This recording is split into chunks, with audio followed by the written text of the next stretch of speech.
In 1944, a kindly 100-year-old former nurse and matron of a local hospital by the name of Ruth Kay died in a nursing home in the Australian state of New South Wales. But she hid a terrible secret. She was applauded for her work over decades of selfless service and was an inspiration to the community. What a lovely lady, respected by one and all for her years of helping others. Except she wasn't, and her name was not Ruth Kay. She was the centre of a horrific Victorian crime that shocked the nation many years earlier. This is Vintage Murders and the sinister secret of Constance Kent.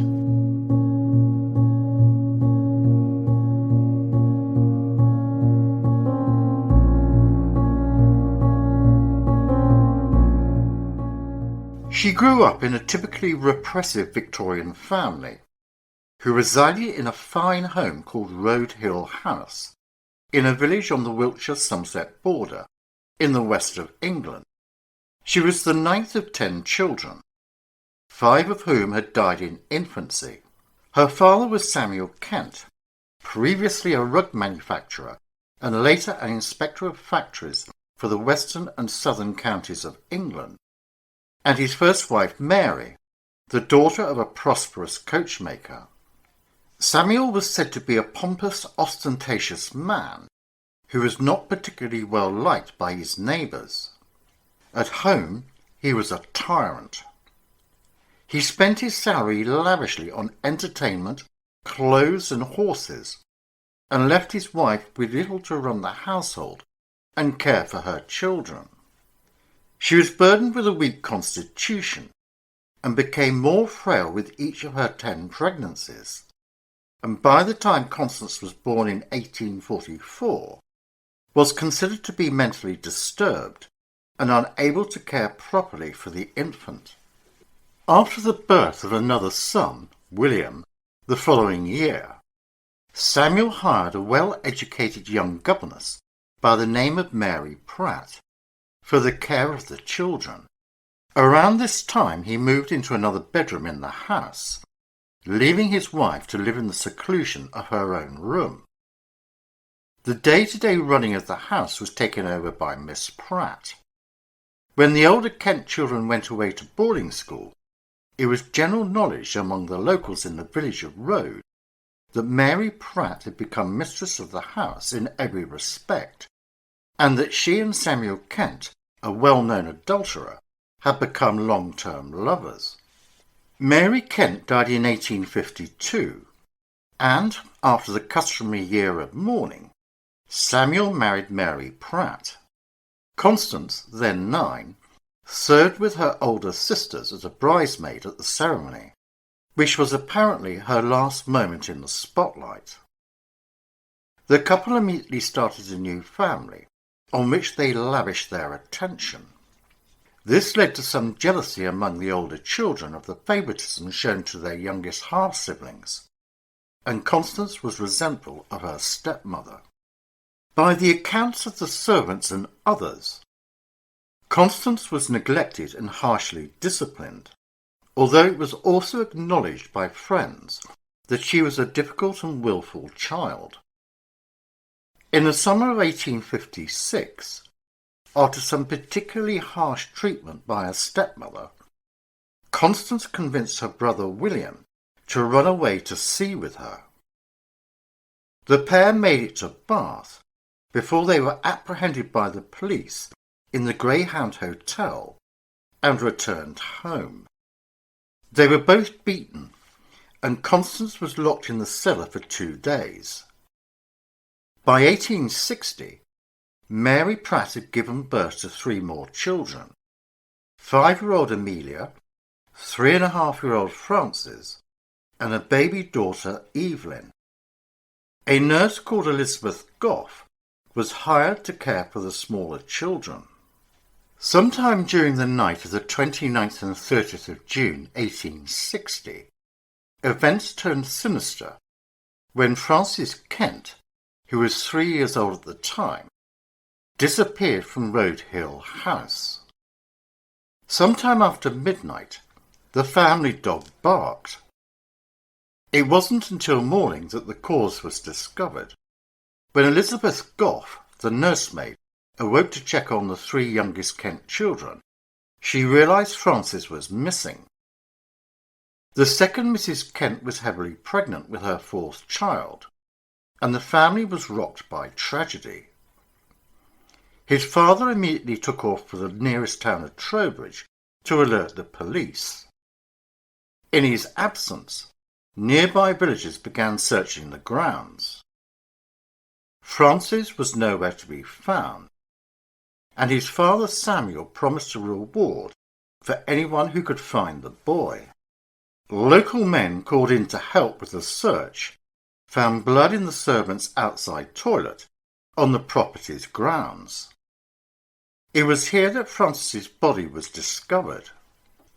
The child, still dressed in his nightshirt and wrapped in a blanket, had knife wounds on his chest and hands, and his throat was slashed so deeply that he was almost decapitated. Someone had stuffed a bloody blanket into the loo, along with the body of young Francis. Shoemaker William Nutt carefully lifted the body out. His little head fell off almost, Nutt said. Thomas Benger, a farmer who helped find the body, reported, "His throat was cut and blood splashed over his face. He was a little dark about the mouth and eyes, but he looked quite pleasant, and his little eyes were shut." The children's nursemaid was an early suspect, as was Mr. Kent himself, but so too was Constance, aged 16, and her younger brother William, both home from boarding school. The local police suspected Goff, the nursemaid. How could someone have taken the boy without her noticing? The police theory was that the maid had sneaked a lover into the house, and Francis walked in on them. The lovers murdered the boy to cover up their affair. Detectives initially did not suspect Constance of killing her brother, so attention focused on the maid and the boy's father. Police arrested Goff on this hunch, and rumours swirled around that she confessed and named the father, Samuel Kent, as her lover. But she didn't confess, and the police eventually released her. Adding to the horror of the crime was the ineptitude of the local investigation. After a bumbled inquiry and testimony before the coroner's jury, it was determined that the murderer was an outsider. When the case did not produce any results, Scotland Yard sent Chief Inspector Jack Witcher to take over, a move that annoyed the local police, who refused to cooperate further in the investigation. Witcher quickly came to the assumption that Constance was the most likely suspect, but he had little proof. He began to probe deeper, questioning former servants and acquaintances of the family. He learned that Constance resented her father's new family, and that in school she referred to them as different. Witcher strongly suspected Constance based largely on her missing nightdress. In Victorian-era society, it was almost unthinkable that a lowly detective could suspect and implicate a genteel-born girl of the middle classes. And yet he did, perhaps with good reason. Amid rumours of adultery and madness, the family's secrets were all laid bare and embellished for public consumption. On searching Constance's room, Witcher found some 3-year-old copies of the London Times, containing stories of the 1857 trial of Madeline Smith from Glasgow in Scotland, who was accused of murdering her lover, but acquitted. The detective concluded that Constance's interest in the Smith case was highly abnormal, and that perhaps she had a touch of her mother's mental instability. His only solid evidence was the fact that a nightdress belonging to Constance, presumably the one she had been wearing on the night of the murder, was missing. Richard was convinced that the teenager had killed her brother, and he made the case to Scotland Yard, as he was convinced she had committed the murder.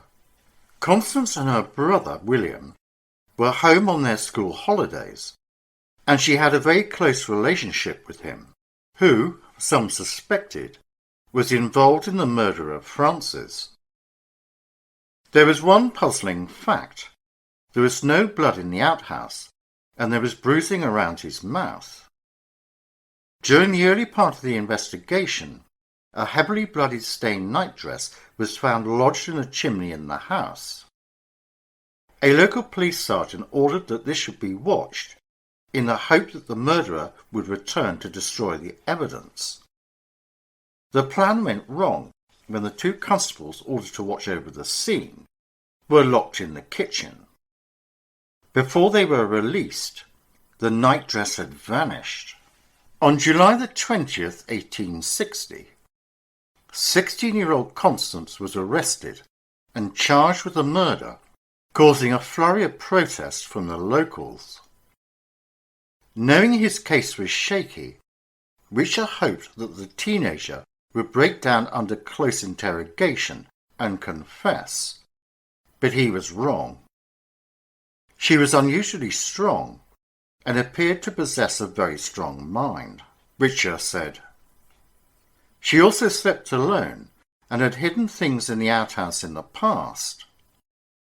The only physical evidence connecting Constance to the crime was a missing nightdress that Richard believed she was wearing when she killed the child.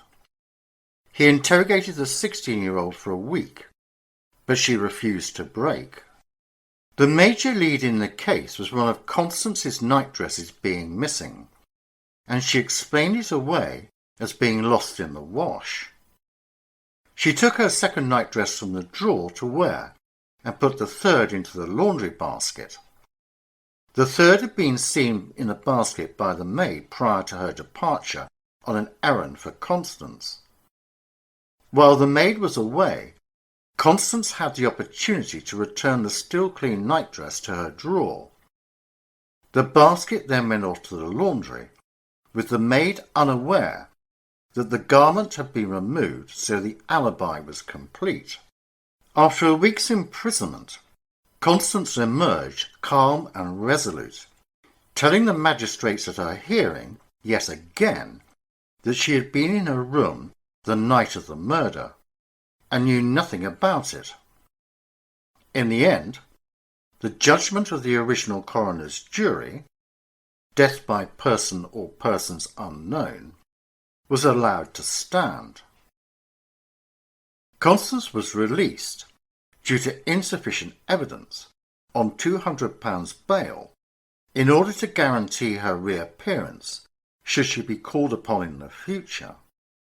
The case went cold, and Richard vowed, "We will only know the truth when Constance Kent confesses." Amid so much public scrutiny, she could not return to the fractured family. After the investigation collapsed, the Kents moved to Wrexham and sent Constance to a convent school in Dinan in France in order to escape the notoriety. She was only allowed to return to England 3 years later and enrolled under an assumed name at a high church establishment affiliated with a hospital in Brighton, where she planned to train as a children's nurse. A year and a half into her studies, she went to a religious retreat, staying at St Mary's House, also in Brighton. Sometime over the next year, Constance underwent a spiritual epiphany that moved her to bare her soul. On April the 25th, 1864, she appeared at the office of a magistrate in London and confessed to the murder of her half-brother.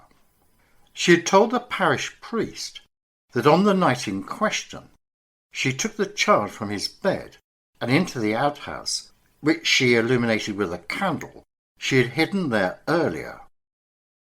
While the child slept, she inflicted the wound to the throat with a razor she had stolen from her father. She further confessed to burning the stained nightdress in her bedroom after discovering that the 2 bloodstains on it did not wash out completely. Although she denied that cruel treatment had prompted her actions, she failed to offer any other motive for the murder and further declared that she harboured no ill will against the boy except that he was one of the children of her stepmother. She also said that her father and stepmother had always been kind to her. Shockingly, 5 years after the crime was committed, a penitent Constance confessed to the crime, initially to Reverend Arthur Wagner in Brighton. He accompanied her to the authorities in London with a written statement she had made. She expressed to him her resolution to give herself up to justice. He assisted her in carrying out this task, and he gave evidence of this statement before the magistrates. But he prefaced his evidence by a declaration that he must withhold any further information on the grounds that it had been received under the seal of sacramental confessions. He was lightly pressed by the magistrates, due to the fact of the matter being that the prisoner was not defending the charge. On the night in question, Constance went to bed in the usual way, because she expected that her sisters would visit her room. She lay awake, and soon after midnight she left her bedroom and went downstairs and opened the drawing-room door and the window. She then went up to the nursery, took the child from his bed, and carried him downstairs to the drawing-room. Having the child in one arm, she raised the drawing-room window with the other hand and went around the house and into the outhouse, lit a candle which she had hidden there, and placed it on the seat of the closet, the child being wrapped in the blanket from his cot and still sleeping.